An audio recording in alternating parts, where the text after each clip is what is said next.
Eagles signed a guy. Christian Elliss got paid. And we're trying to narrow the focus for what Howie Roseman wants in the draft with Fran Duffy, who's in studio. Coming up next on the PHLY Eagles podcast.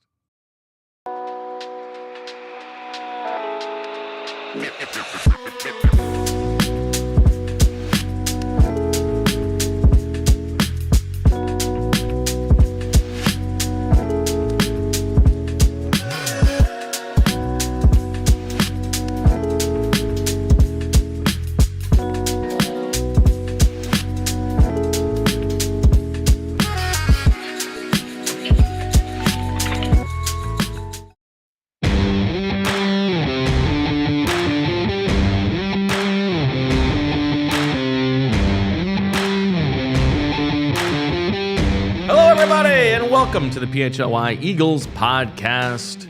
Bo Wulf, Fran Duffy in studio for the second time in 2 hours. Fran, how you doing? Good to see you. Doing great. Since the last time we spoke about 30 minutes ago. You're looking sharp, baby. That was a good episode of the draft show. We should check that out. PHLY draft show with Fran Duffy talking about the draft outliers on defense, extended Shamar Stephen conversation. Plenty of good stuff. Shamar Stewart. I am losing it. In the copy for this show beforehand, I wrote Justin Hunter instead of Travis Hunter. Hey, you know. That baby hasn't even come yet, and I already have lost my brain. Look, it's a long draft season. It gets to everybody, but, you know, there's still time to come back. Still time to bounce back. The Eagles signed a guy, Fran. They did. Kendall Lamm.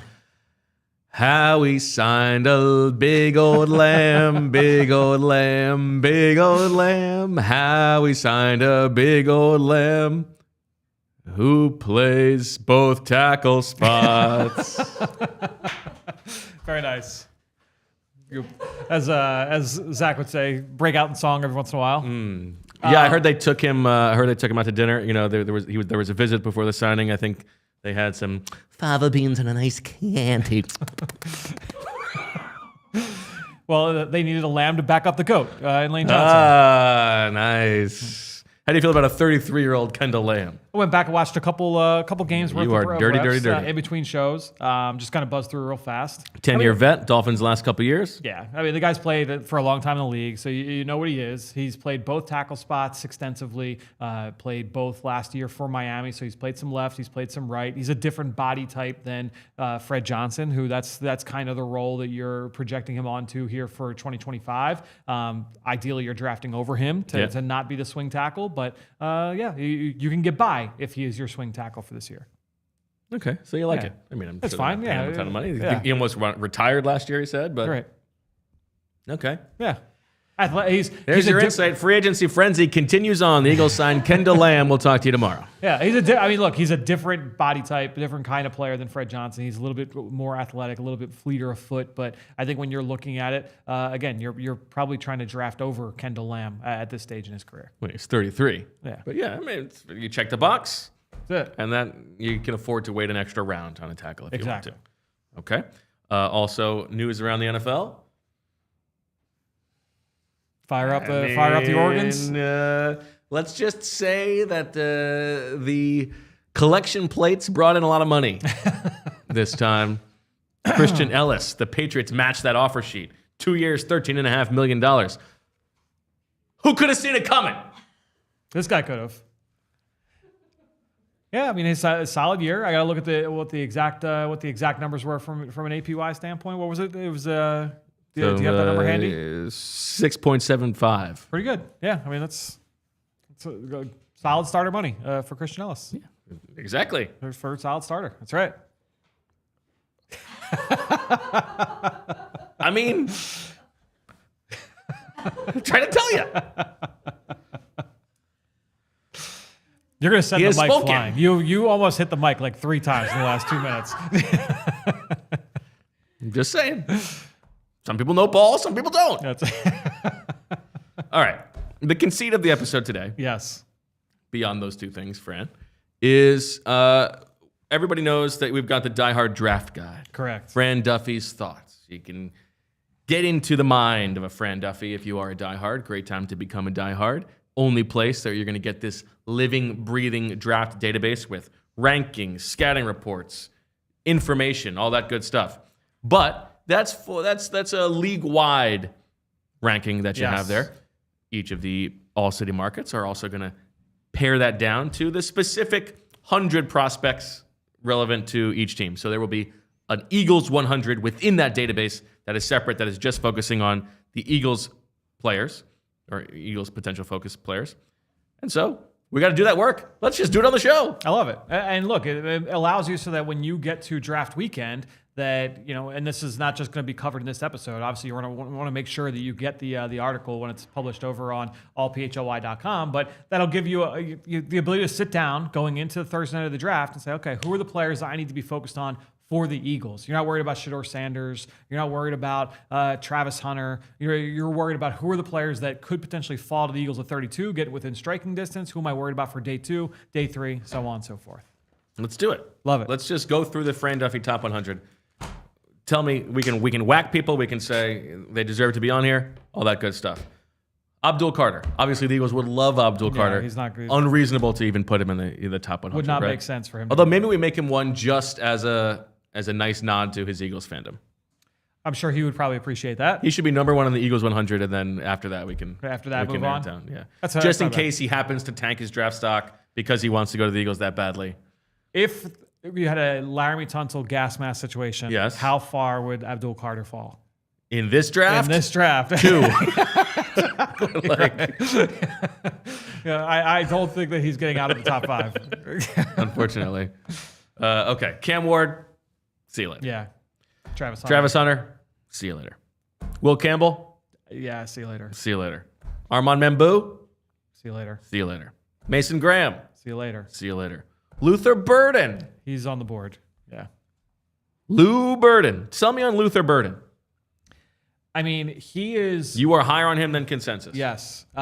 Missouri wide receiver, for those of you yes, unfamiliar. Yes. To me, when I look at who are the game-breaking pass catchers in this class, it is Travis Hunter, and then you get to Luther Burden. I think when you look at his abilities with the ball in his hands, his ability to be a vertical threat down the field. I know we talked about him a little bit last week on the PHLY draft show as an outlier, just in terms of like the overall usage with Luther Burden. He has been a slot receiver, but also can play outside. And again, while they will try and like scheme things up for him, and it's like underneath stuff and screen game and RPO, they will use him down the field. And he's been a proven deep ball catcher, has been able to finish in all 3 areas of the field. If you go back to his sophomore film in 2023, it was more productive, a little bit more consistent.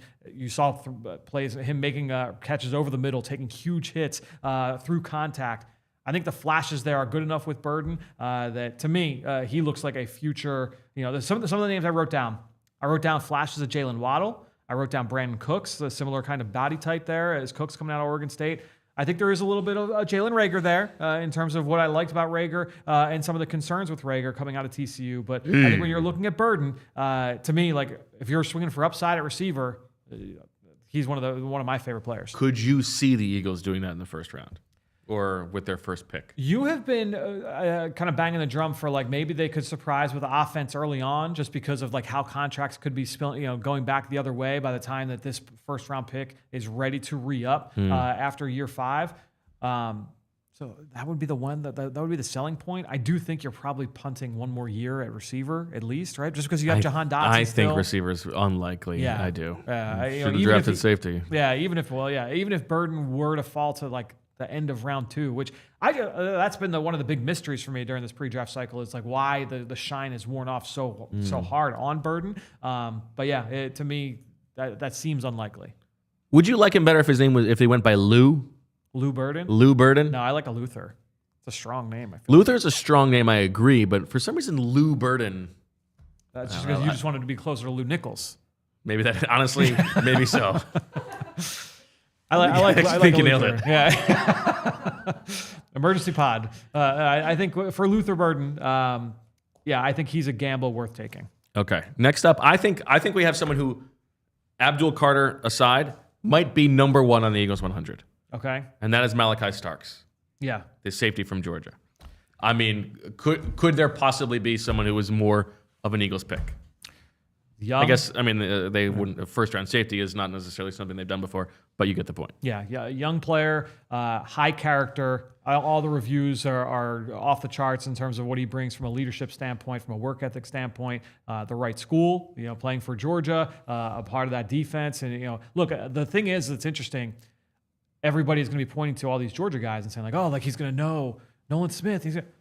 We're starting to get to the point where Malaki Starks was a freshman for Nolan Smith's final season, right? Those guys haven't all played together.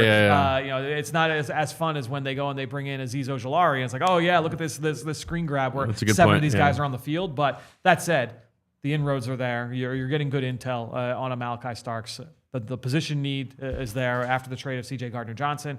I think Malaki Starks belongs on this list. Now, you love the next safety on the board, Nick Emmanwori. Yeah. You love that guy. Love him. But you still have Starks ahead of him. So they are the margin is so razor thin. Okay. Razor thin. I love both players. It's basically the same grade. Okay.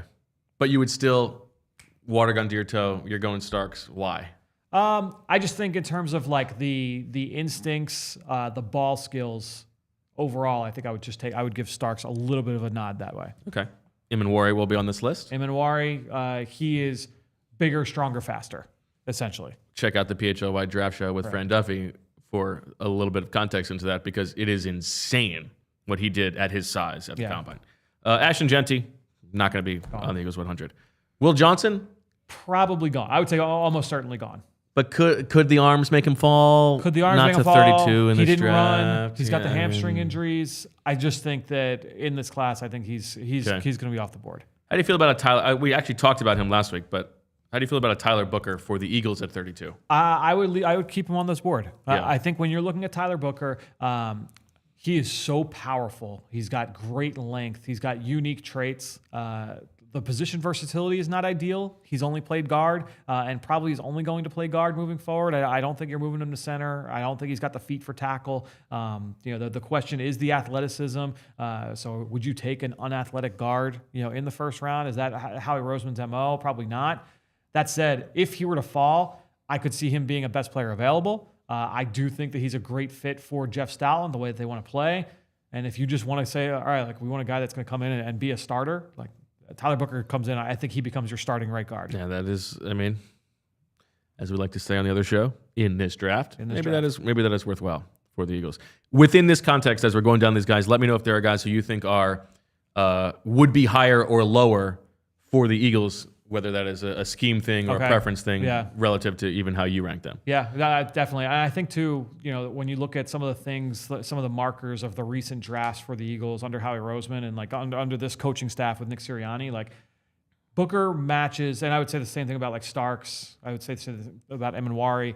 He has a lot of the same markers that you're looking for, the dog mentality aspect of things. A lot of the guys they've brought in have been your high character, the leaders, the captains, Booker aces off the field from a toughness standpoint. That's one of the standout traits for Booker. I think he really, really fits.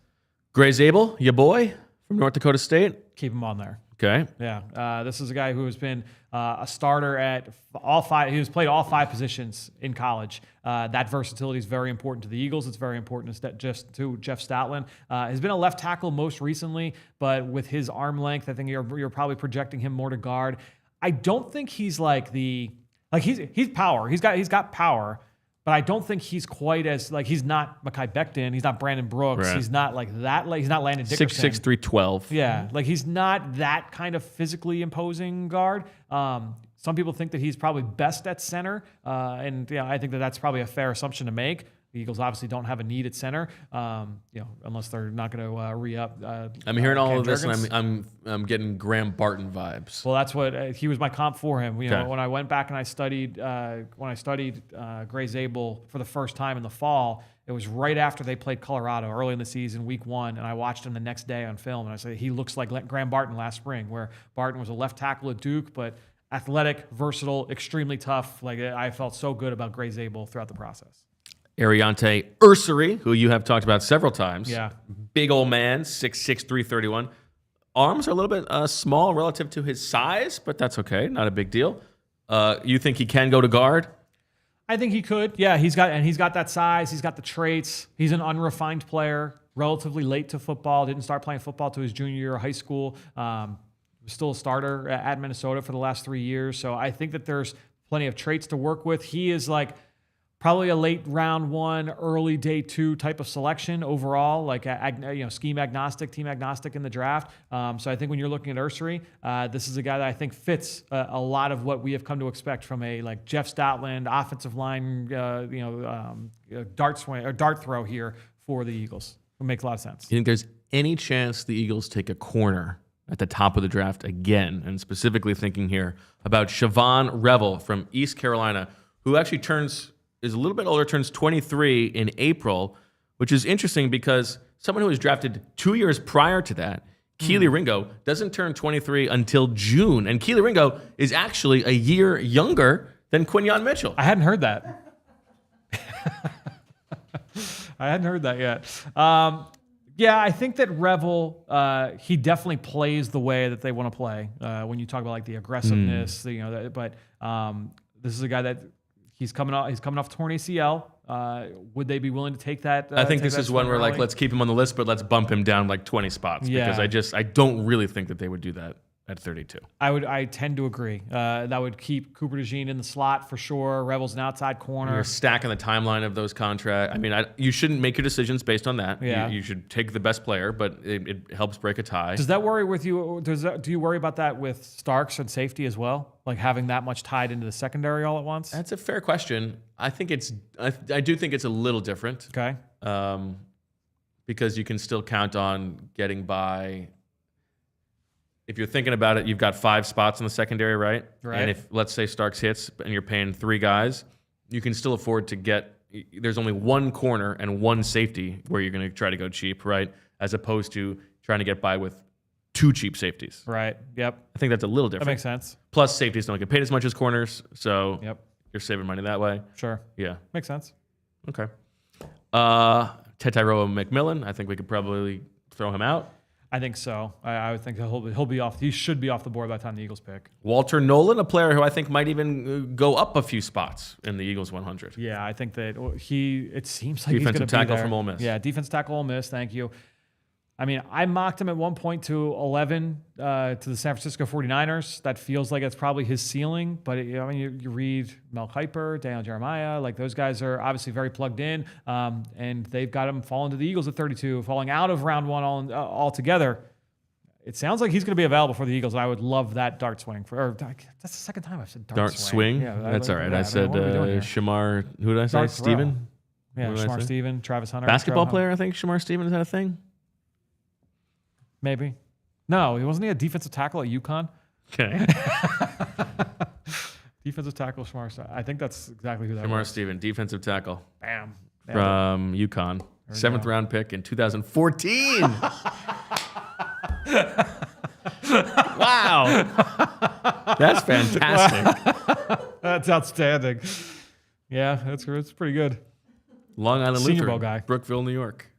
Wow. Shout out to Shamar Steven. All right, the last player from your tier 4, which is where we've been. No, there's 2 more actually. Okay. So Tyler Warren, I think we can he's probably toss out. He's not. Josh Simmons is a player who I think is interesting, top 5 player for the Eagles, like who they would like to get there realistically. Okay. Yep. Coming off the ACL, can play a couple positions. This is like a Howie Roseman classic. If he was in the draft next year, he'd be a top 5 pick, whatever. That's like almost perfect for them. Yeah, I think he could go as high as 13 to Miami.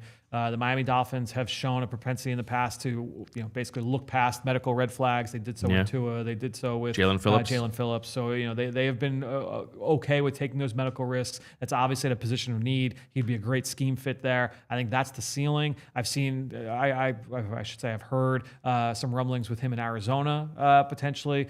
They just hired Ohio State's offensive line coach, Justin Fry, to be their offensive line coach down there for Jonathan Gannon. So there's a tie-in there. So that would be another team to watch. They already have Pearce Johnson. That's right. They've spent a 1st round pick on Marvin Harrison Jr. Last year as well. So there's definitely some Ohio State inroads with that team. But with coming off the torn patellar, that's a tricky situation that not every team is going to feel comfortable with that high in the draft. All right, last one from this tier. Michael Williams, the Georgia edge, 6'5", 265. Yeah, like I could see him going number 8 to Carolina. Wow. But this draft is very weird, man, because like people are asking me like all the time, like, oh, like what do you think about the Eagles at 32?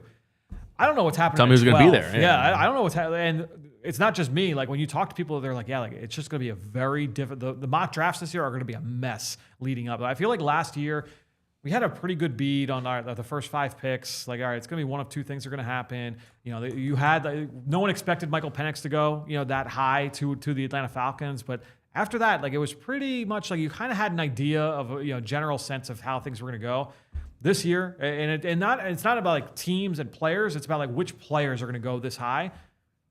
You get to a certain point, and then it's just a grab bag. Like Boggle, they put them all into a hat, shake them up, and then you roll them out any order you want, and you could sell me on any different number of combinations there. You playing Boggle a lot? Not for a while. You know what it was? It came up. I was watching. I just finished up a rewatch of The Last of Us, HBO, and they just brought a Boggle on the show, and it was like the second to last episode last night. Last of Us, perfect example of the conversation we had last week. Great season. I think that's. I don't fair. need another season. So I know nothing about because everyone's like that says like season 2. And Julia, I think you know the story, right? Yeah. You played the game. Like Okay, so like I haven't played the game. I know that everyone says that this story is like amazing and it's going to be great. So I guess I'm excited for the ride. I enjoyed season 1, but apparently season 2 is supposed to be like, okay. I mean, I probably will watch. And I will get to Severance eventually. Oh, okay. It's such a heavy lift. Oh, it's so good. Emotionally. Man, it did not disappoint. I believe whatsoever. you. You told the story. I got the story. Now we're just keeping the characters, giving them something to do. No, it's about searching for that like one great story. Like when they tell it perfectly. Yeah, not every show is going to do it great, obviously, but close it out. Wrap it up, B. I mean, what are you going to do? Have a show every single day? Come on. Yeah, for an hour. Let's take a break to hear from our sponsors who keep this show going. If your joints are aching, if your joints are aching, if your hands are cramping, if your back is out of whack, Rothman's got you. At Rothman Orthopedics, practicing specialized care has been their passion for over 50 years. Their mission, and they choose to accept it, is high quality, compassionate, and affordable care rooted in research. Research leading to new treatments and better outcomes. Each Rothman doctor is laser focused on their specialty. Hip, knee, spine, you name it. They have a team for each body part right in your backyard. So you can cross over the defense, drain those jump shots, and root for your teams like no other fans in the country. Since 1970, their physicians have remained committed to research, innovation, and minimally invasive procedures to get you back to what you specialize in. They're Rothman Orthopedics, and they specialize in you. For more than 50 years, Rothman has participated in thousands of groundbreaking research and clinical trials with the goal of advancing knowledge, developing treatments, and improving outcomes for the benefit of their patients. Rothman Orthopedics, specialized in orthopedics and you. Visit rothmanortho.com/PHLY to learn more and make your appointment today. I'm doing a terrible job of getting to today's hours. Yes. See, that's the thing. It's like it's all a notion. I gotta get to it. And well, the real problem is you can't like just go back and forth, so you got to reopen it. But I'm going to let you talk about our friends at Bet Parks. Oh, thank you. All right, so they're close to everywhere. They're close to everywhere, as we know. Yeah, look, obviously we know all the events they have on a regular basis at Bet Parks Casino. One of the many things I love about Bet Parks Casino is that it's my casino of choice, and this is how you win. The Parks Casino, this is how you win. Pennsylvania's #1 casino is so close to anywhere. Street Road exit off of 95 and the PA Turnpike. The Excite Center is the state-of-the-art entertainment venue inside Parks Casino, right in Bucks County, in the Philly suburbs. You can't miss it. Right off Street Road. I drive past it all the time when I'm over in that area. And you always know there's something good coming down the pipe at the Excite Center, whether it's concerts or comedy acts, whatever it is, you know that's going to be the best place for the best performers each and every time that you go and you visit Bet Parks Casino. It's a great place to see the country's best comedians and the music headliners. This is Bet Parks Casino. This is how you win. Head over to parkscasino.com to buy tickets for all shows. You must be 21 or older. Gambling problem? Call 1-800-GAMBLER. What games you guys play in the Duffy household? Mario Party is a big one right now. Oh, okay. We are obsessed with Mario Party. So that's been like a all three of you? All three of us. Yeah, oh, that's it's fun. very very competitive. Yeah, it's very fun. Who takes losses the worst? Probably me. Fran. So like very early on, Francis was like he was such a sore loser about it. And I like very quickly I was like, we are not playing this anymore if you're going to be like this. So like you got to sharpen up. And now he's been much better about it.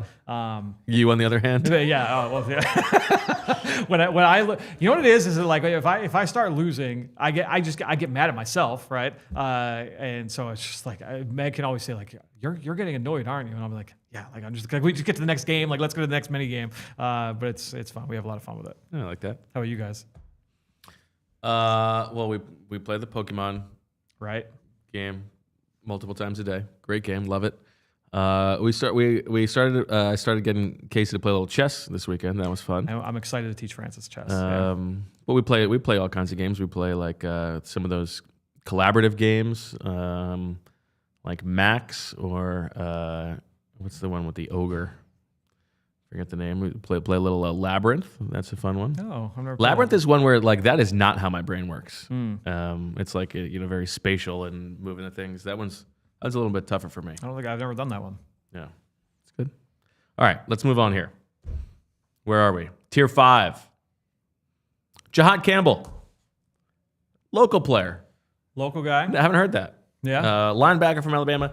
I don't know if the Eagles are going to use up early pick on a linebacker after paying Zach Bond. Yeah, that would be my thing. I got to move him down that list. Yeah, I think he's on the list. You probably have to move him down, especially he's coming off the shoulder surgery now. That was just announced at the pro day, so that affects things a little bit. I would think it's like, all right, are you going to spend that high of an asset on a position that you already put all that money into? I think the fit is great, but I just I don't love the pairing. If we got any chess heads in the chat or the comments, hit me up on Chess Time. I believe it's Wulf's Den at Chess Time. Always looking for a good game. We usually got about 4 or 5 games going on at a time. Yeah, I forget. I don't think it was Chess Time, but I think you and I would play every once in a while. This was like years ago on one of the apps, and you would just kill me every single time. So I stopped playing. That's okay. You got room to grow. Yeah, well, me especially. Carson Schwessinger from UCLA. Hard to believe the Eagles are going to use a first-round pick on a guy named Carson. Yeah, that's probably fair. I think he's off the board by the time you get to 64 overall. Do you still need to put him on there? I think you probably still need to put him on. You keep him on there, yeah. I think you keep him on the list, but yeah, that would be a tough one. Tell me about Jonas Sanker from Virginia. Safety. Sanker, you dead, man? This... He doesn't say man when he asks that question. No. He says, Sanker, you dead. And then Sanka says, no, man. Yes, man. Bad job by me. This fall, I feel like I saw like 2 or 3 different Jalen Hurts lookalike contests. Jonas Sanker will win multiple Jalen Hurts lookalike contests. He bears a striking resemblance to the Eagles starting quarterback. So whereas everybody's making the jokes of trying to give the Eagles a bunch of Jalins, right? You think maybe the move here is to just draft guys who look like Jalen Hurts. I mean, have you seen him? I think I have seen him. Yeah, it's not carbon copy, obviously, but after you guys are done watching the show, and then you guys can weigh in the chat. There are. There's one here where I was standing in front of him at the combine, and I was like, "Oh my god, it looks just like Jalen Hurts." Well, he's got a bunch of different. He's had some different facial hairs and some different hairstyles throughout his career. But when he's committing to the Jalen Hurts bit, which is the goatee and the short hair, yeah, he looks just like him. Yeah, like if the Eagles draft him, I think the social team will absolutely make that a thing. That's it. I think he's a starting safety in the NFL. I think he's probably Yeah, he's pretty high up here on your list. Yeah, I mean, just because that's with how my board works in terms of like positional value and things like. I mean, I view him as a starting safety, and I think that is a position that typically gets undervalued in big boards overall, just because in terms of what those guys get paid. And I think that he's a guy that profiles as a future starter. And you check all the boxes with him. He's got matchup ability. He can play the run. He's instinctive. He can play from depth. He can match up in the slot at times. He did more slot work at the Senior Bowl, and I thought he was fine there. But to me, he is more of how the Eagles deploy their safeties, where it's play the deep part of the field. You're a top-down player. Read it out and make plays on the ball. That's what Sanker does well. So who would be more of it, or just this is two guys who are in a three spot span here. Who is more of an Eagles type safety, Jonas Sanker or Xavier Watts from Notre Dame? Notre Dame. I think both make sense. I think that Sanker, the reason why I have Sanker a little bit ahead of Watts is the better ball hawk, not as consistent as a run player. I don't think he's a liability in the run game, but I don't think he's as consistent as Sanker, whereas Sanker can still make plays on the ball, but he's a much more reliable tackler. Okay. North Carolina running back Omarion Hampton, I feel like we can probably gone put to the side. And also, they're not going to draft a first round running back. Someone who you are higher on than consensus, and I think could, if he's there in round 2, makes a lot of sense. Elijah Arroyo, the tight end from the U. Game-breaking tight end, vertical threat, yards after catch threat. 1 year production. Was hurt for a couple years, so the injuries kind of took hold and then crept into the pre-draft process as well. He participated in the Senior Bowl. Really good flashes down there in Mobile, but between the Senior Bowl and the Combine, tweaked, I think it was a hamstring or whatever it was, so he couldn't work out in Indianapolis. So we're still waiting on that. I didn't see pro day results from yesterday. I don't think that he worked out yesterday, but again, I usually don't. I usually wait to go through all pro day stuff like a week or two from now. So I'll look at the Elijah Arroyo stuff, but you got to worry about the injuries. But when he's been healthy, when he was on the field this past year, I mean, he's an electric player at the position, and he checks the box in the run game. He's not a plus blocker, but does enough there. Jalen Walker, is he a linebacker? Is he an edge? Is he an option for the Eagles? I think he's probably off the board. Is the sense I'm getting. Yeah, I think he's almost certainly off the board by the time the Eagles are picking the 32. I think especially considering the fact that they paid Zach Bond, I think you're safe in just removing him from the 100. Okay. And not even putting him on. That'd be my feel. Tough titties, Jalen Walker, you're gone. Alfred Collins, big old fella, 6'5", 332. We're talking about a nose tackle, and I think this is an interesting conversation. Yes, I agree. I don't think it's going to be at the top of the draft. Yeah. But does it make sense for the Eagles to draft a mid-round nose tackle to guard against the possibility of Jordan Davis leaving? Yeah, I think that when you look at Collins, he's definitely more in that category of like, all right, he's a Jordan Davis replacement as opposed to a Milton Williams level of a replacement. I don't think he's that disruptive player, but when you look at Collins, he holds up really, really well. If you don't think you're going to pay Jordan Davis much, not even kind of fifth-year option, but even like say like, all right, we're going to pay you that middle of the road, like whatever the starting nose tackle type gets on the open market, which I have to look at what that number is. You might say, all right, well, we can find that in the draft. Now, Collins probably goes a little bit earlier than where you would be willing to make that bet, right? If it's a 64 overall, right? You doing that? I think that's too early. Yeah. If you're thinking about it as a hedge for that. Yeah. So right. Like Cam Jackson in round 5. Joshua Farmer from Florida State. Y.A. Black from Iowa. Jamari Caldwell from Oregon. This draft, we've talked about how deep defensive tackle is in this draft. Nose tackle, there are a lot of options as you get into like the middle rounds, guys that can come in and play that role. Okay. I think that is a thing that I would not be surprised if they do. Yeah, I think that's fair. Okay. Miles Frazier, offensive lineman from LSU. Did you pass Emeka Egbuka? No, I haven't gotten there yet. Oh, this is not. Maybe you've made some adjustments. This is from 2 weeks ago. Yes. Okay, that's what it is. Yes. So Miles Frazier. I think that he makes some sense because he's a little bit of a bigger guard. I think he's got solid power. He's not as physically imposing, but the bigger thing is that he has played and started at 4 of the 5 offensive line spots. He's played left and right. He's played tackle and guard. Jeff Stoutland values that much, and he goes in the area where Jack Driscoll went in the draft. Jack Driscoll was a 4th-round pick or a late 4th-round pick. I think you're looking at Frazier in similar area of the draft. I do think that he's got starting ability. That's why he's higher on my board than elsewhere that you're going to see. But I think that he certainly has that high floor as that swing back up. So on the PHLY draft show with Fran Duffy that we had last week when we were talking about the offensive outliers, some pretty glaringly negative numbers on Quinyon Judkins from Ohio State. Did you, after the fact, drop him down your order at all? He was 31 here 2 weeks ago. Have you dropped him a bit? I didn't drop him after the show. I dropped him before the show. Oh. So yeah, it was after just going back and just getting that second feel. You continue to watch those guys back. I dropped him a little bit. I think I dropped Caleb Johnson from Iowa a touch as well. How far did you drop him? Quinyon? Yeah. I'll tell you in a sec. He is currently 77. Oh, that's a plummet.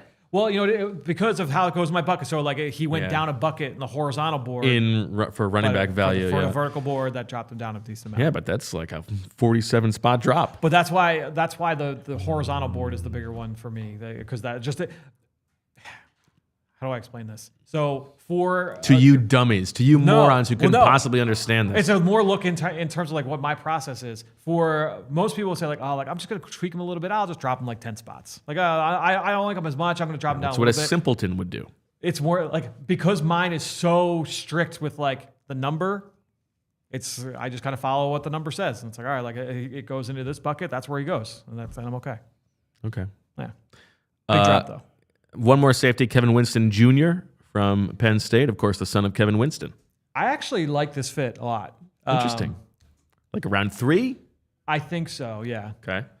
So athleticism is fine. He's I would say an average athlete overall. We didn't get any athletic testing. He's coming off the ACL. He tore an ACL in September.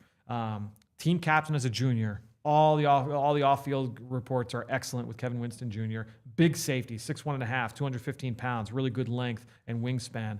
Extremely physical. Love his play personality coming downhill. He's a big hitter. Solid in coverage. Again, that's not his plus area. He's more of a zone coverage defender as opposed to matching up and playing in coverage that way against tight ends. I think he can do it, but you like him more in zone. That fits for the Eagles. He has that physicality that they like. He has the character that they like. I kind of like this. Okay. All right. I like that.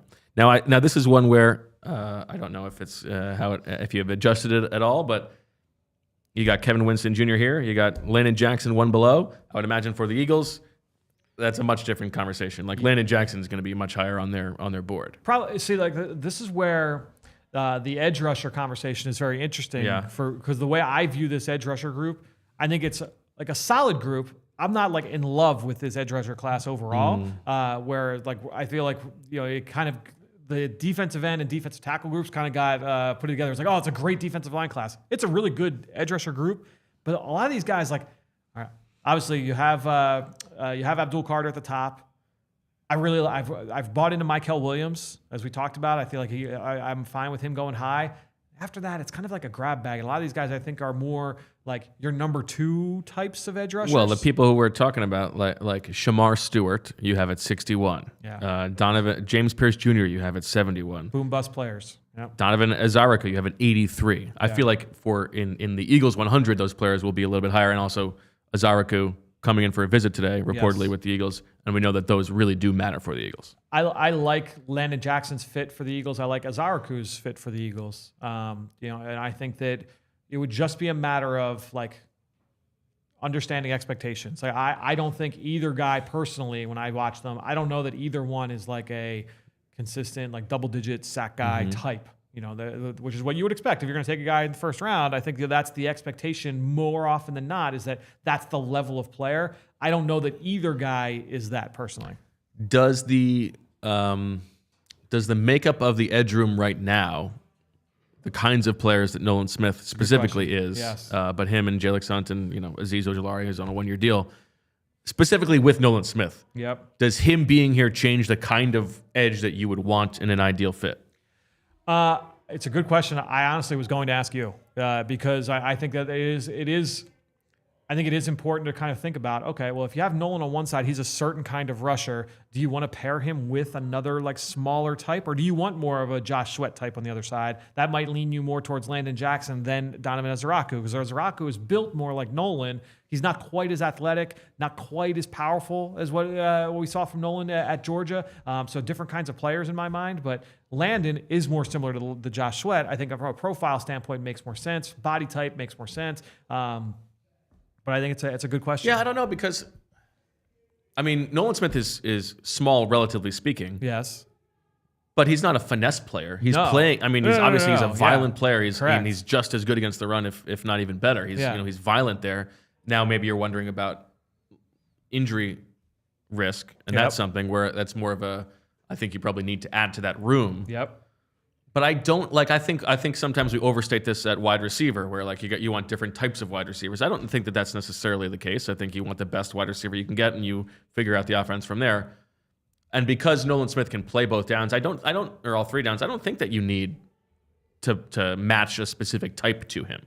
I think that's fair. I think that when you're looking at it, it just comes down to, do you have enough guys? Because we know that all the different the multiple fronts that Vic Fangio wants to be able to deploy, right? You want to be able to play, the positionless football, getting into that category. All right, we want to be able to have guys that can drop in coverage. We want guys that be able to kick inside at times. So as long as you feel like, oh, hey, you know what?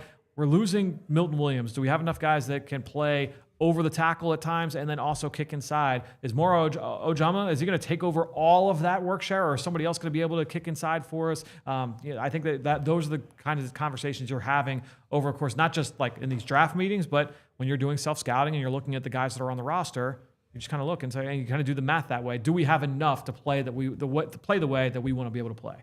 All right, let's take a quick break, hear from some more sponsors, and then we'll be back to continue this conversation. Finances. Gotta love them. That could be messy. That could be confusing.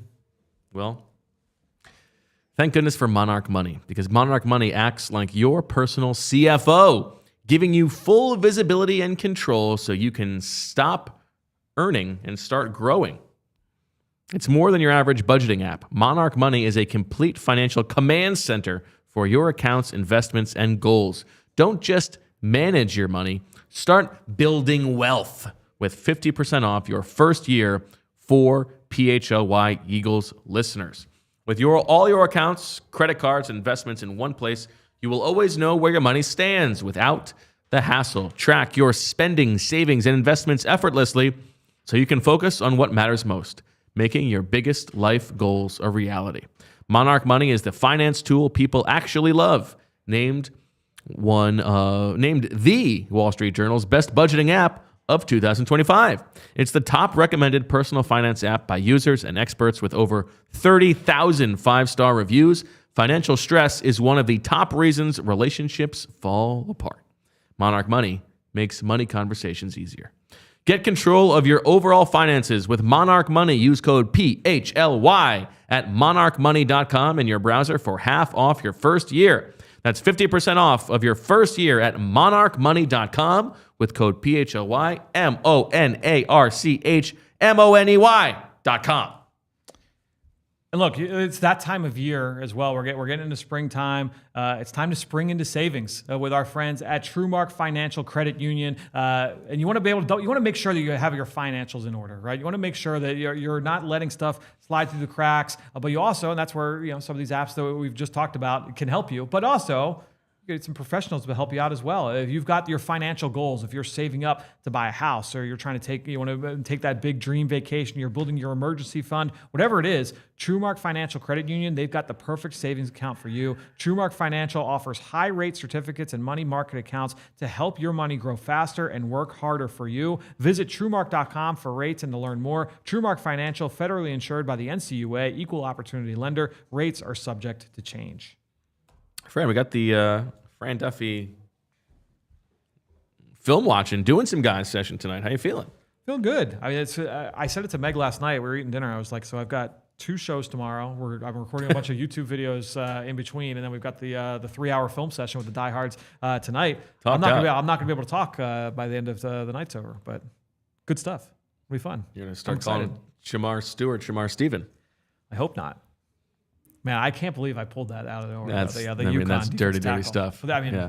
But anyway, if you want to join the next one, which we're going to do after the draft, and Fran will get to watch and take you through the film of all the players the Eagles actually end up drafting. That'll be a fantastic event. You can do that by becoming a diehard and checking it out May 6th, 5:30 to 8 o'clock. There we go. Sounds good. All right, let's buzz through some of these guys quickly. You wanted to talk about Emeka Egbuka, the Ohio State wide receiver. And I think someone who you think has not like superstar upside, but like plays a role. Yeah, the thing I was thinking about it the other day too with him.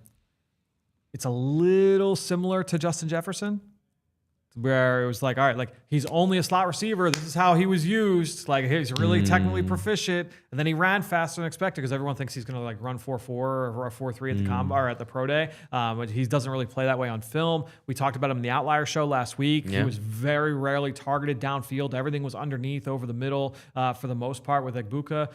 So it's a little bit of like, all right, is this how he was used or is this how he needs to be used moving forward? But very refined player. He plays through contact well. He could be a high volume target. He was always just Robin to someone else's Batman. They had somebody else always there in the wings. Obviously, it's Marvin Harrison Jr. before. They had the freshman phenom Jeremiah Smith, who became that number one target for them this year. So Egbuka, solid player, but can he be more than that in the NFL? It sounds like he's going to go somewhere in the top 50. That's probably, as we discussed, it's probably a little rich. But if he were to fall, if he's there at 64 and he's the best player, who do you think would be a better fit for what they want out of that position? Emeka Egbuka or Matthew Golden? Well, Golden, I think, is definitely going to be gone. Definitely going to be gone. I think he's definitely gone just because when he ran 4.3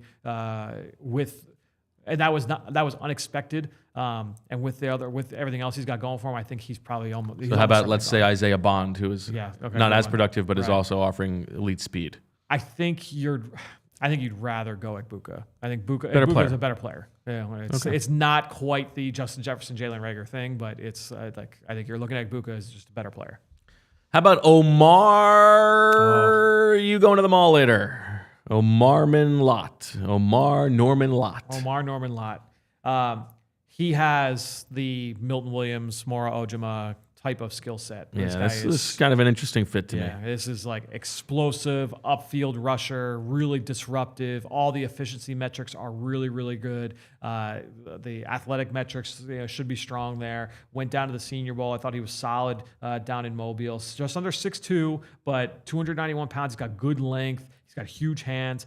The big thing is, and this is the case with a lot of these Tennessee guys, that Tennessee defensive line was one of the best in college football. There's only a couple prospects this year, but we're going to be hearing about Tennessee defensive linemen over the next couple of years. They were rotating those guys in and out, like full-on hockey line changes, 4 guys at a time in and out. So he only has 4 career starts. Started his career at Arizona State, then moved over to Tennessee for the last 2 seasons. But this guy has got real juice off the ball, extremely disruptive.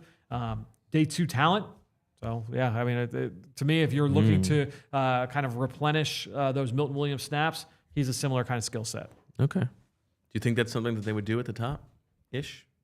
I think so. Yeah, I mean, like for the same reasons why I would think like Walter Nolen would make sense at 32, I would say Omarr Norman-Lott at 64 would make sense for the same reasons. JT Tuimoloau and Nick Scorton, who makes more sense for the Eagles? Who's more of an Eagles type? I think you're trading down from round 1 for both guys. Right. I think this is like in that top, the 40 to 45 range, something in that, something like that. I've gone back and forth on both. I think both fit.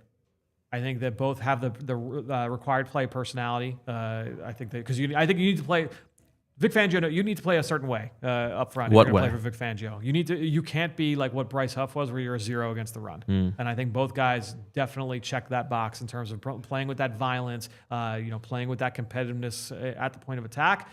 They are both power rushers by trade. I think when you're looking at them, they're not going to be like the sexiest, like turn the corner, like bendy edge rushers. But I think when you look at those guys, and it's slightly different profiles. Scorton led the Big Ten in sacks in 2023 when he was at Purdue. Transfers down to Texas A&M, puts on a bunch of weight because he was like, I need to get better against the run. They're like self-scouting himself. Texas barbecue. Well, he was like, yeah, I'm going to go in and my goal as a junior, new school, I'm going to be better against the run. I'm going to prove that I'm a great 3-down player. and he just didn't look great at 280 pounds. Like he wasn't moving as well. The production suffered because of it. His sacks got cut in half. His hurries got cut in half. The metrics all dropped, like the pressure rates and all that stuff all dropped. Got back down to like 260 and was like, yeah, like I'm probably going to play more like 265 in the NFL. So if you think you're getting the junior version of him, I think that you could get a nice boom there, good value in the second round. With Tuimoloau, he is a player who has been just steady Eddie the last 3 years. Former 5-star kid, #1 recruit coming out of high school. He's not, again, he's like Scorton, not going to be like that flashy bend the edge rusher, but he's not a bad athlete either. I mean, he was offered by the University of Oregon to play basketball coming out. He was a kid from Washington out west. And he got offered a basketball scholarship to play there for the Ducks. So this is not a bad athlete, but he's 265. He can play in reverse. He'll drop. He had a diving interception against Penn State a couple years ago. He's a power rusher by trade. He knows where his bread is buttered. I just think he's a rock solid player. But again, kind of going to what I said earlier, he's probably more of like a 6, 7, 8 sack guy as opposed to like 10, 11, 12 sack a year guy in the NFL. And how do James Pearce Jr. and Mike Green fit into the Vic Fangio type conversation? Pearce Jr., I've got reservations there. Okay. I don't think that he is as good against the run as certainly as he is against the pass. I think he's more of like, I'm just going to run the corner as a pass rusher. I'm just going to run around you, and that's my goal. He's got traits for days, but everything is just I'm going to run by you. Which I think that there are limitations there. I compared him to Vic Beasley. When Beasley was coming out of Clemson, he was a top 10 pick. With guys like that, you might have a year where they might have 13 sacks, and then they come back the next year and they've got 3.5. It's just it's not as sticky year to year when you're talking about overall pass rush production. If you're going to be like that style of rusher, with Mike Green, he's a little bit more of a compact player. He's very violent. I do think he plays the right way. I question whether or not the overall upside is there to be that consistent, consistently productive. What he saw this past year at Marshall, he led the country in sacks and was one of the leaders in TFLs. You liked what you saw there. Obviously, the off-field is something that teams are going to have to navigate, though, with Mike Green. Okay, fair enough. Talk about some big offensive linemen. Okay. Anthony Belton, who we talked about last week when the Eagles brought him in for a visit, but also Kelvin Banks from Texas, a player who I think you are lower on than general consensus. Those feel like Eagles guys, and Cameron Williams as well from Texas. Yeah, I think Banks probably off the board, if we're being honest. Okay. I think that he's likely gone. True junior, left tackle, 3-year starter, really athletic, high character. He needs to get stronger. He's not technically proficient. If the Eagles were picking at 23, I would say, he's definitely on the board there for the Eagles. And I think you're having that conversation. He was a guy that was being regarded as a top 5 pick in a lot of mock drafts through the fall. But I just never quite saw that. And I think things have kind of evened out there in terms of what his projections are. But I think when you're looking at Kelvin Banks, he just needs to get a lot stronger, and that's what's going to cause him to fall. But I think he's probably off the board by 32. Do you think that Josh Connerly, who is a little bit less sand in the pants, is not as much of a fit for the Eagles? No, because I think he's got some position versatility to potentially play guard. When I first watched him, and this is going back like early stages of the fall, he actually kind of reminded me a little bit of Driscoll in terms of the way that he was like built, and so I could see him as a fit. But he's probably more of a round 2 type of player for them. Super chat from Go Birds XTL, who says, what do you guys think Howie's best draft class is? I think it's 2018. Love the show. I mean, 2018, you go 5 for 5. Yeah, right. That's hard to beat. Yeah. And with not great equity, right? You Dallas Goedert in the second. You hit on Avonte Maddox and Josh Sweat in the 4th. You get Mailata. Matt Pryor in the 6th is a very good pick. And then you get Jordan Mailata in the 7th. Like, that's tough to beat. No, that's I would say that's the best class. That's the benchmark. That's where you want to try and hit. Obviously, last year 4 out of 5 guys signed a second contract with the team. Right. I'm just trying to think back to now. There's also there's all of that aside, what's more valuable, that or a franchise quarterback? You bust with Jalen Reagor in the 1st, but you draft Jalen Hurts in the second round. Right. Second round, that's. Value their contracts, that's better. Sure. Also 2013, you draft a future Hall of Famer in Lane Johnson in fourth overall, and then you get one of the franchise all-time leaders in catches in Zach Ertz in the second round. That's also a pretty good boom as well. Let's go through them real quick. Okay. So 2010 is his first draft, although this is it's kind of an Andy draft. Yeah, it's. But BG you get, and then this is one where like Howie announces himself to the NFL as like the draft day trader, and like it's all about pick volume, and you have those 4 fourth-round picks, but nobody else really worked. Riley Cooper turns out to be a productive 5th-round pick. Right. Everybody else, and Kurt Coleman in the 7th is good. Right. But yeah, I mean, you get BG, that's great. But Yes. other than that, 2011, this is this is Watkins Jarrett, but this is post. This is the draft comes before free agency, and so they're trying to fill holes. Danny Watkins, Jaquan Jarrett's not good. Like one of the worst drafts in team history. But you get Jason Kelce in the 6th. Get Jason Kelce, yes. Now, next draft, pretty good. 2012, Fletcher Cox, Michael Kendricks, Vinny Curry, Nick Foles. Yep. Add on Brandon Boykin and Dennis Kelly. Yeah, that's a very good draft. It's a very good class. Yep. That's pretty good. That's tough to beat. Then 2013, Lane Johnson and Zach Ertz. Benny Logan, a productive player. Yep. Jordan Poyer, but they let him go. Yep. Probably Probably don't get credit for that if you let the guy go as a rookie. I think the drafter gets credit for it. I don't know. Yeah. He also let him go. Yeah, you get into the conversations about like decisions and 53 and all that. Yeah. 2014 is his last draft before the banishment. Yep. And it's because it's Marcus Smith in the 1st, and then Jordan Matthews, Josh Huff, Jalen Watkins, Bo Allen. Yeah. I mean, the Marcus Smith one, that was just that. We've gone through that story. That's a tough. He misread the market. 2016, back. Carson Wentz, Isaac Seumalo, Wendell Smallwood, Halapoulivaati, Vaitai, Jalen Mills. That's a pretty good draft. That's a pretty good draft overall. It's a very good draft overall. That's a good draft. Derek Barnett, Sidney Jones, Rasul Douglas, Mac Hollins. Not a great draft. Not a great draft in 17. Yep. But you don't make it to the Super Bowl if you don't. You don't win the Super Bowl. You don't win the Super Bowl without those players. Yep.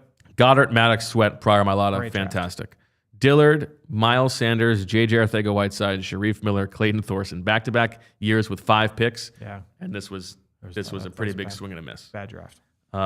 2020, as we talked about, Rager at the top, Jalen Hurts in the 2nd, Davion Taylor, Kayvon Wallace, Driscoll, John Hightower, Sean Bradley, Quez Watkins, Prince Teguinogo, Casey Tuhill. Yeah. Your boy. You got a quarterback. Casey Tuhill. Devontae, Landon Dickerson, Milton Williams. That's pretty good. Yeah. It's a really good draft. I mean, yeah. That's pretty darn good. I mean, Plus Kenny Gainwell. Yeah. That's a really good draft. That's a really good draft. Jordan Davis, Cam Jurgens, Nakobe Dean, Grant Calcaterra, Kyron Johnson. I feel like this was it was right around that draft too, where there was a little bit, and this is Sirianni comes in, but it's a new turn in terms of like you talked about this with Zach the other day, in terms of like 30 visit strategy, and like the types of players that they were bringing in. Like, it's like, hey, like we're gonna go caring more upside, high character, like guys that like. It's not just about the upside. We want the high character to match a lot of the guys that we're bringing in. And early on, it felt like that was because they were trying to rebuild a program.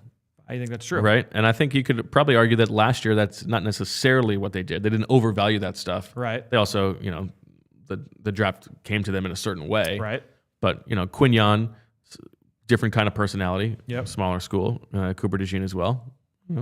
But guys, I mean, when you're looking at them though, like the football character, like, down to business. Like, I'm pretty sure, like, Quinyon Mitchell, like, one of the things was, like, he came in and was like, keep the main thing the main thing. Like, when he came in on, like, August 30, it's like, all right, like, this guy's, he's a fit here in Philly, Listen, I think there's a chance that 2023 ends up competing for this crown because you got Jalen Carter, Nolan Smith, Kelee Ringo, and a starting caliber quarterback in Tanner McKee.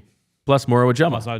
Yeah. Even though Steen and Sidney Brown may be a little bit underwhelming so far, I mean, if you get the best defensive player in football and the second best quarterback in football, that's pretty good. Yeah, I think when you're looking at that group, that's a very strong group. And then last year already looks pretty good. Quinyon, Cooper DeJean, Jalix Hunt, and then Will Shipley, the earliest drafted running back in Eagles franchise history. Right, of course. Plus Dylan McMahon. Who is more yours? Dylan McMahon or Casey Tuhill? Who do you have more regret on? Dylan McMahon is more mine because I liked him in the pre-draft process as well. Yep. Whereas Casey Tuhill, to me, was less about the player and more about the process. Got it. Okay. Yes. And Dylan McMahon was both the player and the process. Christian Elliss was the man in the process. Yeah, I mean all of the above. Right. And the religion. The man everything. above. Yeah. Right. We will continue this conversation in overtime coming up next. You can check it out on allphly.com. We're not going to go through all these players, but tell me if there's anyone who jumps out to you from the last 40 players or so in your top 100 as someone who you would move up for the Eagles, who makes more sense for the Eagles than the rest of the league. Jalin Nolen from Iowa, from just looking at wide receiver from Iowa State, just because we know the Iowa State connections there with Nick Sirianni. Sure. Just llooking through here. Tyleik Williams from Ohio State. Yeah, because he's got that defensive line versatility. Could answer two things potentially. Yep, that's a good one. You look at Bowling Green tight end Harold Fannin Jr. Played for Scott Loeffler down there with the Falcons. Out there with the Falcons. I'm not giving up hope on my guy Jackson Hawes, the blocking tight end from Georgia Tech on day 3. Get out of here. Get out of town. Day 3. Guy's 85 years old and hasn't caught a pass since 1983. Yeah, but you know what? He's going to block the shit out of that defensive end. I mean, that's... and the Eagles are going to use their second-round pick on that? No, he's a day 3 pick. They take him in the 5th round. I'm dancing here on set. Don't hold me to that. Let's see. Who else? Ozzy Trapilo. What a name. 6'8". Yeah, he's a big tackle from BC. His dad, a former New Orleans Saints offensive tackle. He played in the league for a bit. Ozzy. Love it. Late insert into the bracket. Nah, Ozzy Wulf? Too late. You like more an Ozzy or a Luther? Lou. I'm looking through the rest. I mean, yeah, I think all these other guys. You like an Ozzy O-Z-Z-Y, like Ozzy Osbourne, or an Ozzy like Ozzy Smith, O-Z-Z-I-E? What is... I think I prefer the I-E. Just because of Ozzy Smith. I'm seeing the backflips. It's defensive excellence. Yeah. I kind of like, they just hired, who's the assistant coach they just hired from Georgia? They hired... Van Gruder. Yeah, so again, it's like, all right, now you've got extra intel, it's the cohabitation matrix. Montgomery Van Gruder. All right, so you got all that's the thing about all the Georgia guys, is you got to bring all that back into the fold here. They bought who's some of the other guys they bought in for visits. So Marcus Bowe, the offensive lineman from Purdue. Yep. We've talked about why that makes sense. Oh, the one guy we haven't talked about. This came out last night. SMU defensive end Elijah Roberts. Oh, I missed this. Yeah, he's coming in on a 30 visit. Really, he was one of my favorite players from the Shrine. Really violent hands. That's like the number one thing that stands about Elijah Roberts is like run game, like jacks guys up on contact immediately. Not like a plus athlete, but I think again you're talking like a late round type of defensive end edge rusher. I think that Roberts makes. When I think of violent hands at the Senior Bowl, there was one guy who like blew me away with his violent hands. Do you have any guesses as to who that would have been? Perion Winfrey. No, earlier than that. Brooks Reed from Arizona. Yeah. Man. Did not work out very well. No. He was like the ultimate, like Tommy Tryhard. But boy, were those hands violent. It's good. It's a good. So ball. back, those were back in the days when you could they did the O-line, D-line one-on-ones right in front of you. Yeah. That was fun. Right. Yeah, we'll see if things change with the Senior Bowl. What's going on there? Who are they going to hire? That's a good question. Any rumors? No, none that from I haven't been asking around. I haven't been here to the grindstone on that. But no word yet. With Jim Nagy taking the general manager job with Oklahoma. Any chance that Galco would jump ship? No, I don't think so. I'm sure the Senior Bowl would be interested. Just go with the success that he's had with the Shrine. But from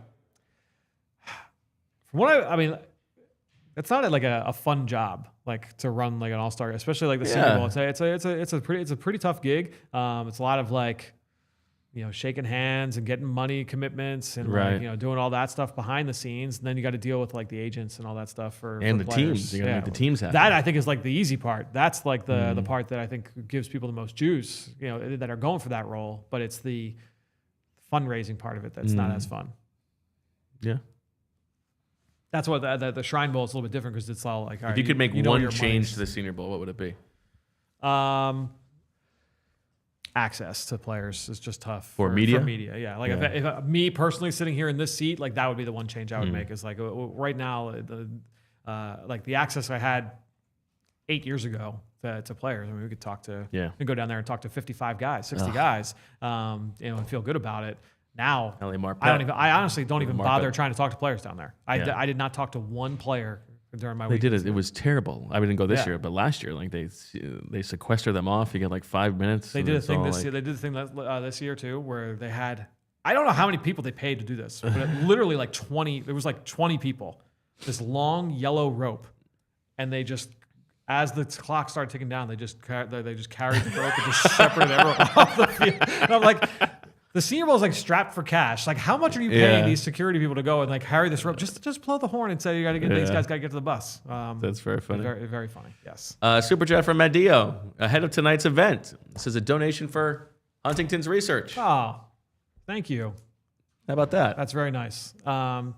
That's Got to make sure that we appropriately put that money from one bucket to another. We'll let Vince know to make sure that ends up there. That's a foundation that's near and dear to me and to my family. So no, I appreciate that. And that's where the proceeds from tonight are going. Yeah, proceeds from tonight are going to go to Huntington's disease and to the research for. It's a very significant donation. Very nice. Yeah, it's very nice. Thank you very much. I feel like you should ask a question or something. I know. Like, how can we scratch your back? Yeah. You know. What else is going on, Fran? I like to make overtime go 10 minutes or 15 minutes. So what do you want to talk about? Let's see. How's baby prepping going? Baby prepping is good. You know what I feel like? I feel like there is an existential. Like this is, the clock is ticking down on our family being the four of us. Yeah. You know what I mean? Yeah, sure. So like when we're hanging out with the four of us, I'm feeling very much like it's never going to be like this again. Did you feel that way with Jane? I'm sure that I did. It felt maybe it felt less. Maybe it felt like less pressing. I don't know. Now there's two like real human beings. I was gonna say, what's the age difference? Remind me between 7, 4, and okay. So it's I guess 3 years to 4 years. Yeah. It's not that big of a jump, but yeah, I could see that would be a thing. Yeah. I mean, we got a lot to do, but yeah. If the baby comes tomorrow, we're ready to do stuff. You're on weeks watch, not like months watch at this point. Oh yeah, we're less than a month away. Yeah, so that's the. Yeah. Man, that's fun though. It's exciting. Yeah. What else? What else did you do this weekend? What else we got? This weekend let's see. So we had Francis has softball or has t-ball coming up. Mm-hmm. And so we had a coaches meeting. That's right. Didn't you you weren't even in the league, and then all of a sudden now you're the commissioner? I'm the commissioner of t-ball, which I'm excited. It'll be fine. It'll be fun. So I'm commissioner of t-ball, and then after we did the meetings, it was like field cleanup. So so Francis didn't come with me to meetings, but I went and picked him up. He helped me do field cleanup. So that was fun. So we did that during the day Saturday. Are you feeling like the power get to your head a little bit and being the commissioner? Like you can put yourself in Roger Goodell's shoes? Yeah, we're going through, and I'm just waiting for my check to clear that Roger gets. No, it's not a big deal. It'll be good. So that starts next weekend for Fran. We're going away this weekend. So then next weekend, first game. Okay. First practice. That's fun. Yeah, it'll be fun. What did you make? You're a planting man. Did you have any thoughts on EJ's he got all the care advice routine? About the lawn care, about the how to treat the grass. It's funny. So you mentioned the event at Temple on Friday. Yeah. I felt bad. I went to talk to EJ because I hadn't talked to him since I went on with Shield Philly Philly Special, and I feel like every take I had about like the mailbag segments was like anti EJ. So EJ has terrible takes on that show. That's what I went to. I was like, I just want you to know, he's like 1 for 90. I didn't even get into like what time it is, like that kind of thing. Oh man, I got to know what time it is. There were some doozies there, but no, I mean the EJ. I don't do as much like the grass care. Like I care about the grass. I want to make sure the grass is healthy and everything, but I'm more into the like the vegetable garden and doing all that stuff. So You're trying to feed your family. Right. You're trying to provide sustenance, be a gatherer. Right. He's just, it's all about appearance It's all for about him. Ego and appearance. It's all about ego for him. There's no purpose that he's serving. It's all window dressing. Yeah, exactly. But I think when you're, I did agree with him when he talked about like how it's like a meditative exercise. Mowing the lawn, for sure, absolutely, and even shoveling. I actually agree with him. It's a little bit more of a toll physically, or at least it used to be. Like we don't get the snow that we used to that way. But I think when that's a bigger question. But yeah, I do agree. It's definitely a meditative exercise. I enjoy mowing the lawn. I had a summer job the year between high school and college at like a nature center. Okay. Where I would do some mowing, do some like clipping of trails. I mean, not the hardest I've ever worked in my life right. by a long shot. But I like the mowing the grass. Yeah. I've been doing it since I was like my dad like had me working outside like in the yard like when I was in like 4th, 5th grade. Like, all right, like this is how you mow the lawn. Like this is where you go with it. So I've been mowing the lawn for forever. So I enjoy doing that. This is the time of year though. So Meg has like severe seasonal allergies. She can't be out. Like she's like she doesn't do anything outside, but she likes how everything looks. You know, she's got a so she's like, oh, like I want to. So she'll go to like the flower show, or she'll go out here with a friend and come back with plants, and she'll be like, oh, like it'll be like it was. She did this a couple weekends ago. It was like Saturday 5:30. She comes home. I was in the yard for all afternoon. Me and Fran were like cleaning stuff up, getting stuff right, and like I just wanted to like lay down. So she comes home and she's like, "Oh, I've got 7 plants in the trunk. Can you like go get them and put them in pots and stuff?" I'm like, "Oh," I'm like, "Yeah," and I'm like, "Do you know like because you know how like you buy a plant, not every plant is created equal. Like you gotta like some need full sun, some need part sun, some need like you gotta like do things differently." I'm like, "Do you know like where you want to put these?" She's like, "Oh, I'm thinking they'll all go in the back." I'm like, "Yeah, they can't go in the back. They'll die in 3 weeks if you leave them in the backyard." So now we gotta find spots for them. So she does. That's how I know that it's the women be shopping, man. It's that time of year when Meg comes home with plants that like we have no home for now. Women do be shopping with these 6 plants that she bought. They're thriving. We found nice spots for them in the house. They're all inside plants, and they're all thriving right now. So that's fun. We got a super chat donation from Joe Rockhead. Good luck tonight for Huntington's research. Oh, thank you very much, Joe. Yeah. Racking it in. I think this is important. This is good. Now, this is good twofold. One, we're raising money for a very good cause. Yeah. 2, it's good that the more money we can bring in the non-Zach episodes, I feel like will make Zach feel real good. I'm sure he'll be watching. If he's not watching live average now, right super now. chat, profit per show. I don't know. What else you got? I don't know. I feel like that was pretty good. Yeah, everybody agrees. Women be shopping. Just got, like it was like the packets of like different Shout out to flowers Roy. and stuff. So it's like, oh, like can you lay these out? I'm like, yeah, but like where do you want them at? She's like, oh, like over there. And I'm like, well, those flowers won't they'll die there. So we gotta like they gotta go somewhere different. Why? Too much sun? Yeah, if some need partial sun, some need full sun. We don't have like too much with full sun because we've got big trees up front and in the back. So like that's actually been one thing because we've got like stone planters all around the outside of the house. So like I gotta fill those things up, but because of inconsistent sun, it's like, oh, like only certain things can go in this thing, this part of the house. Trial and error. Madio does have a question after his generous donation. Any thoughts on T. Batty or Jalin Conyers?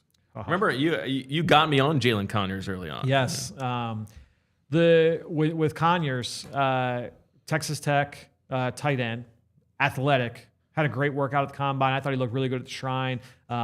Just really natural pass catcher. He's got like really fun usage. If you dive into his profile, he's played some quarterback, and he's in college has like done a lot of different things for them. He's more of your move type. He's more the more of the athlete. He's kind of in that Grant Calcaterra mode. He's a different body type though. He's like your he's built more like your Tyree Jackson and your Albert Okwuegbunam. That's the way that he's built. But yeah, in terms of like a day 3 pass catching tight end, I think that he makes sense there. And then as far as Tyler Batty, he's the pass rusher from BYU. Big, sturdy, pretty athletic, not like a high upside player, but really, for everything I've heard, like really high character, profiles more as a backup type of defensive end, edge rusher, moving to the NFL. Served a 2-year LDS mission in Spain after high school. Started a horse therapy nonprofit, Edward's Hands, with teammate Austin Riggs and the Girl Scouts of Utah.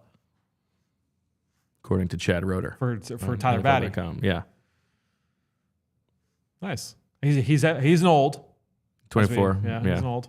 But I thought he looked pretty good at Shrine. Both guys were at the Shrine Bowl. Yeah, I like the Tyler Batty down there. I haven't done too much of. You worry if he's got it all going on upstairs, you know. Say he's a little batty. That means he's a fan of Shield. Julia, do not laugh at that. It's not good. That was a terrible joke.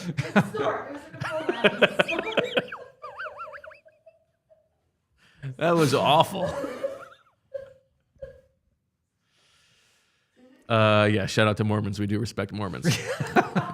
Zach is on the record. I'm sure that's the case. Shout out to Mormons. All right. That'll do it for this episode of the PHLY Eagles podcast. Thank you for joining us, Fran. Yeah. You still got a lot more talking to do. 3 more hours. More than that, actually, because we're going Yeah. to start doing these videos for YouTube. You can check them out on the AllPHLY YouTube page here in the coming weeks. Coming up soon. So that'll do it for this episode of the PHLY Eagles podcast. For Julia and Fran, I'm Bo. We thank you for watching and listening. We'll see you tomorrow. Could be a fun show. And as always, we love you.